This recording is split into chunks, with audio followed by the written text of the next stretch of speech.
তো রাজীব পরিবহনে ৩ ভাইয়ের জীবন আসলে চলে গেল তো ঈদের আগ মুহূর্তে।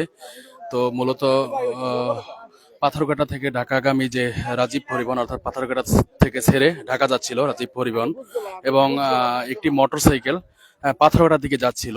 তো এমন অবস্থায় কিন্তু সড়কে দুর্ঘটনা হয় এবং মুখোমুখি সংঘর্ষ হয় এবং সংঘর্ষে একটি মোটরসাইকেল সেই মোটরসাইকেলে ৩ ভাই ছিল, ৩ আপন ভাই ছিল, তারা ৩ জন আসলে মারা গিয়েছে ঘটনাস্থলেই। তো এই ঘটনাটি ঘটেছে পাথরঘাটা অর্থাৎ বরগুনা জেলার পাথরঘাটা উপজেলার যে নাসনাপাড়া ইউনিয়ন রয়েছে সেই নাসনাপাড়া ইউনিয়নের একেবারেই যদি বলি এটা যে সোনার বাংলা স্কুল থেকে ২০০ ফুট দূরে এই সড়ক দুর্ঘটনাটি ঘটে এবং সেই ঘটনায় কিন্তু ৩ জন ঘটনাস্থলেই মারা যায়। দেখতে পাচ্ছেন সেই মোটরসাইকেলটি দুমড়ে মুচড়ে গিয়েছে এবং তাদের যে বিভিন্ন শরীরের মাথার অংশ সড়কে আসলে রয়েছে এবং এতটাই ভয়াবহ অ্যাক্সিডেন্ট করেছে যে সেই ৩ ভাইয়ের একটু আসলে সময় দেয়নি, যা আসলে ঘটনাস্থলে একেবারেই মারা যায়। এবং এই ঘটনাটি ঘটেছে কিন্তু আজকের অর্থাৎ শনিবার আজকের সকাল ৭টার সময়, অর্থাৎ এই রাজীব পরিবহন পাথরঘাটা থেকে ঢাকা যাচ্ছিল এবং সেই মোটরসাইকেল ৩ ভাই, সেও বড় ভাই আসলে ঢাকায় চাকরিরত ছিল এবং ২ ভাই লেখাপড়া করে।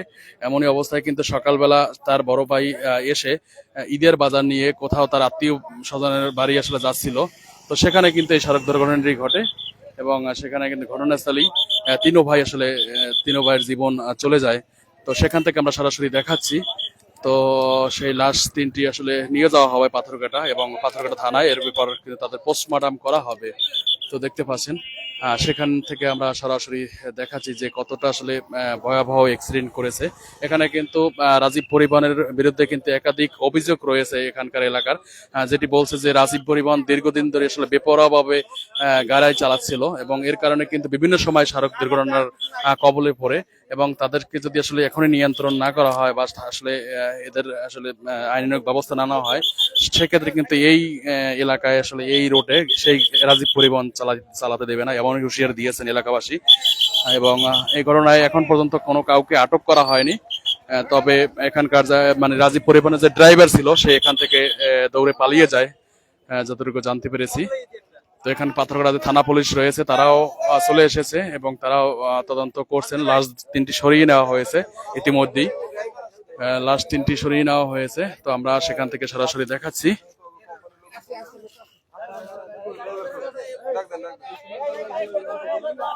তো গাড়িটির অবস্থা দেখুন।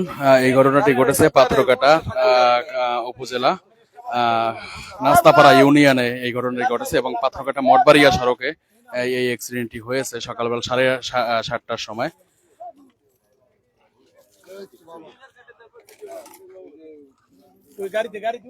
এবং সেই অ্যাক্সিডেন্টের পরপরই কিন্তু এখানে থেকে আসলে রাজীব পরিবহনের যে ড্রাইভার ছিল সে পালিয়ে যায়। তাই এলাকাবাসী ধরতে সক্ষম হয়নি যে সময় অ্যাক্সিডেন্টে করেছে। তো আপনারা বুঝতে পারছেন সেরি গিয়ে সবাই আসলে ঘুমে থাকে, 9টা-10টায় ওঠে। তো সেক্ষেত্রে আসলে রোড ফাঁকাও ছিল। তো এমনই অবস্থায় অ্যাক্সিডেন্ট করে কিন্তু সে দৌড়ে পালিয়ে যায় এখান থেকে। তো ৩ ভাইয়ের জীবন আসলে এভাবে চলে যাবে, এটি আসলে তাদেরকে সান্ত্বনা দেওয়ার মতো ভাষা আমাদের জানা নেই।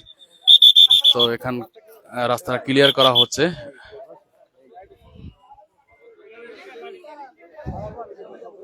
এবং এখানে বিভিন্ন রকমের আসলে রক্ত দেখা যায়, সেগুলো আসলে ধুয়ে মুছে ফেলা হচ্ছে, কারণ সড়ক থেকে আসলে সেগুলো থানা পুলিশ কাজ করছে এখানে।